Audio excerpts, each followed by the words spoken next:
You're good. Let me go. It's been good. You're good. All right, with John Dunn, Maryland's second-year recruiting coordinator.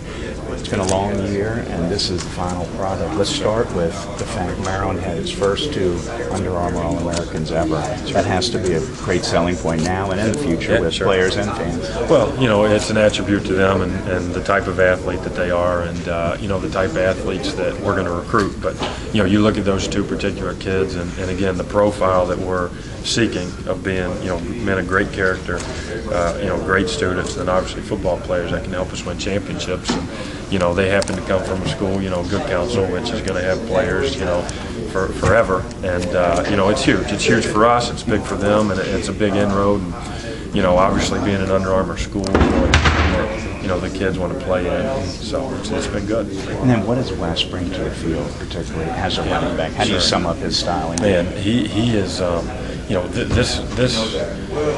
Football's evolving all the time. And every player, especially skilled player, has to be so versatile.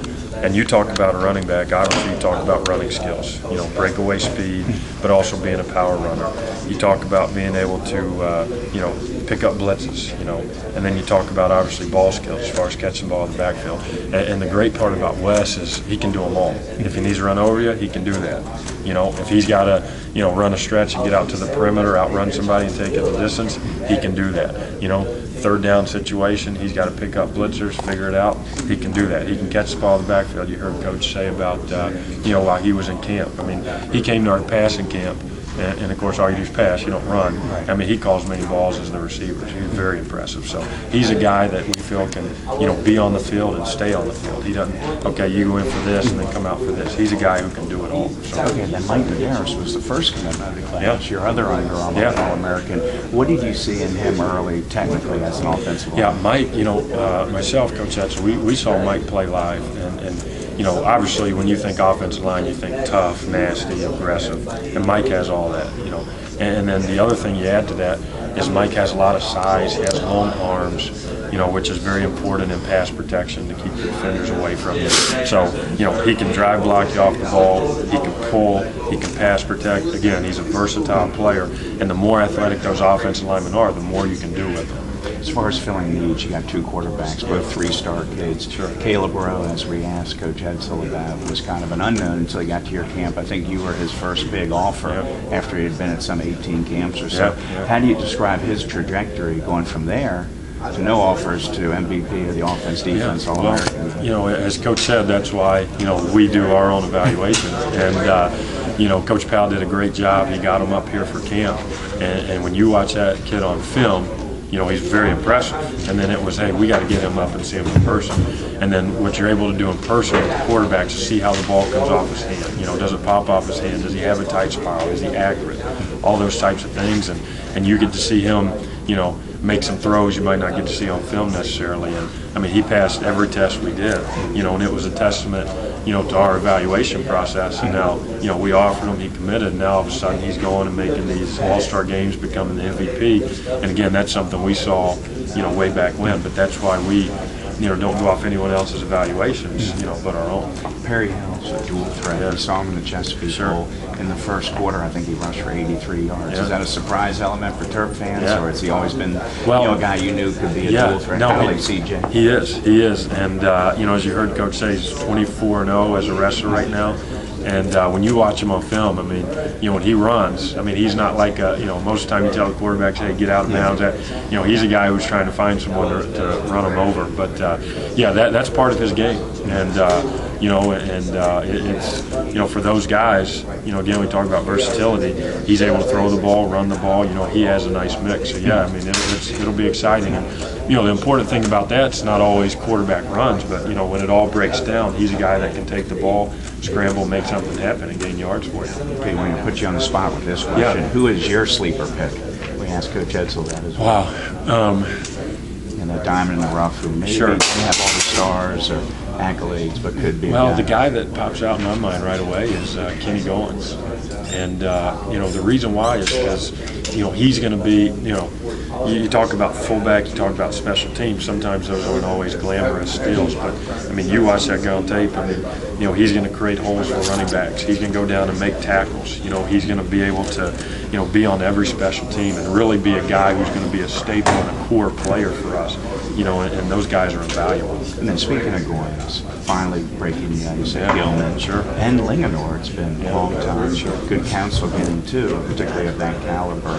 How politically positive were some of these new developments in terms of those schools? I think they're big, and part of the reason is you have a reference point, and the guys that are coming behind them have a reference point. So you look at Gilman, oh yeah, Kenny's there. You look at Good Counsel, yeah, Wes and Mike are there. So a lot of the times, the guys before have a reference point. So it's not just the coaches telling them; they can pick up the call, the phone and call Wes, hey, do you like it, et cetera. And he can help us, on the back end of that in recruiting as well. So it's very important, that we got a kid from Gilman, we got one from Linganore, we got one from Good Counsel, because for the future, those are going to be very important schools for us because they're always going to have players. Put you back on the spot again. Who was the toughest get in this class? The guy you had to work for the hardest, the most suspense. Did it come down to Wes at that Under Armour game? Who had you on the edge of your chair? Yeah, probably. I would probably say, Wes. Albert came down. Albert Reed came down there for a little while, and it's just different. It's different amongst the. We were fortunate in the fact that a lot of these guys we've had committed, like Coach said, since the summertime. And then you had a couple that happened, during the season, and sometimes they, might be exploring more options, or it just takes them a little bit longer to make a decision.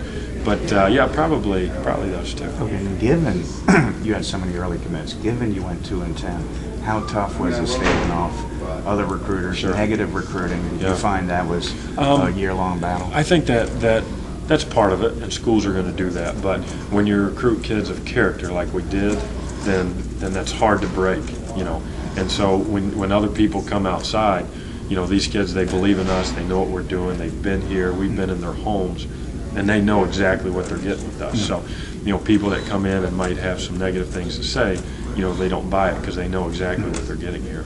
Now you have two new coordinators here who both have a track record of being good recruiters.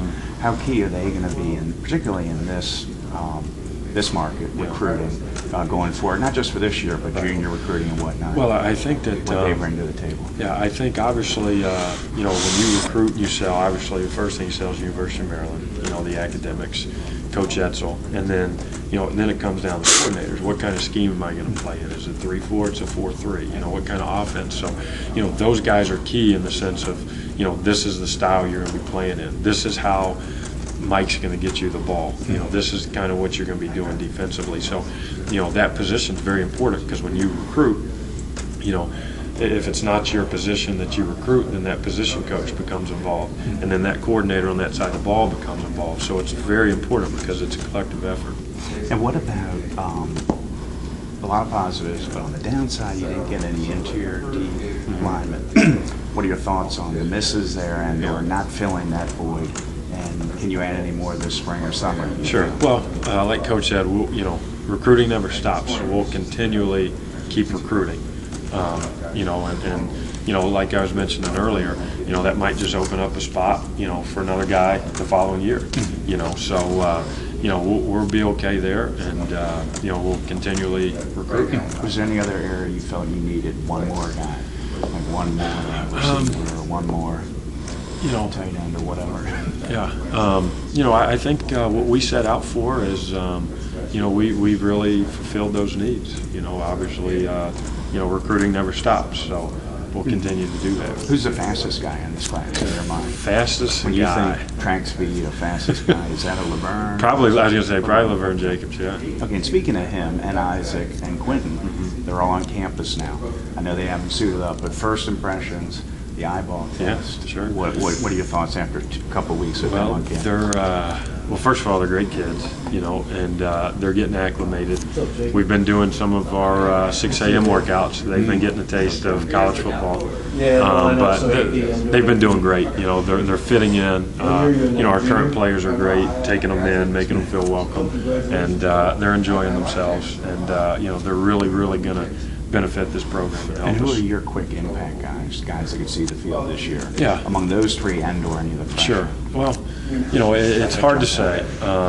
You know, and like Coach said, and our philosophy is, you know, if you can help us win, if you're going to be the best guy at your position, you're going to play. You know, we're not going to hold you back from that. So, you know, it's really up to them. You know, it's up to them. And when they come in here, if they can prove that they're going to be a top guy, they can help us win, and then they'll play. And you already have a junior commitment for next year. I know you can't talk about him specifically, but is that always a pleasant thought to have? It is. As you wrap up this one, you've already got the ball rolling on 13. You know, recruiting never stops. You know, it's not like the class of 13 starts tomorrow. You know, it's been in the process. So, you know, it's on to next year, and you know, it's we're looking forward to the next class. Okay, and just lastly, were there any lessons you learned in year one recruiting this market, this area, that you've carried over or changed for year two? Sure. Well, I think strategy. I think that you know, the most important thing for year one was establishing the relationships, you know, and the contacts, and who we need to get to, and who can help us, and with different kids in the decision-making process. But most importantly, you know, getting Coach Etzel out. He had the opportunity to get into different areas, you know, and really meet all the coaches, and that's only going to benefit us, you know, from here on out. And then obviously, you know, adding Mike helps a lot with this state because he's from here. People are familiar with him. He's familiar with them. You know, so we're excited about next year's class. Okay, very lastly, I Yeah. promise, do you have your new territories yet for all your new assistants as far as repositioning and/or? We are going through that. You know, that's something that we're going to sit down and kind of go through tomorrow. So I don't want to. Oh, okay. Yeah, I don't want to say anything today, and the Okay. coaches hear it from All right, Terps John. Times first. Yeah. All right. Thank